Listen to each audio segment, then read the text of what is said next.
আমি আমার জীবনে কখনো ঢাকার বাইরে তেমন একটা যাইনি, মানে ঢাকার বাইরে তেমন একটা যাওয়া হয়নি। মানে আমার আব্বা আমার আম্মা কখনো তাদের কাছ থেকে কোথাও যেতে দিত না, খুব আদর করতো তো, কাছে কাছে রাখতো। যদি একটু গ্রামের বাড়িতে বা বছর দু একবার গ্রামের বাড়িতে যদিও বা যেতাম, ওই আব্বার সাথে করে নিয়ে যেত, মানে একটু আবহাওয়া চেঞ্জ করার জন্য। বছর একবার যদি গ্রামের বাড়িতে যেতাম, তাও আব্বা বা আম্মা সাথে করে নিয়ে যেত, আবার সাথে করে নিয়ে আসতো। স্কুলে সাথে করে নিয়ে যেত, সাথে করে নিয়ে আসতো। কলেজেও সাথে করে নিয়ে যেত, সাথে করে নিয়ে আসতো।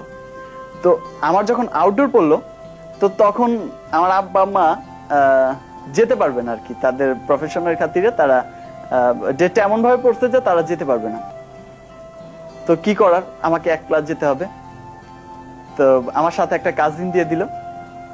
তো যখন শুনলাম যে তারা যেতে পারবে না, মানে আমি একদম মুক্ত, মানে ফ্রিলি আউটডোর করতে পারবো।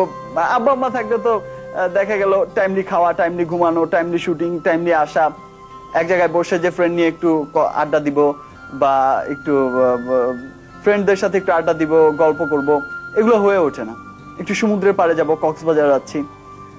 তো যখন শুনলাম আমি একা যাচ্ছি, তখন আমার কাছে এমন মানে আনন্দ লাগতে লাগলো যে ওই আমার জীবনের প্রথম আউটডোরটা, পুরো আউটডোরটাই আমার কাছে স্মরণীয় হয়ে আছে।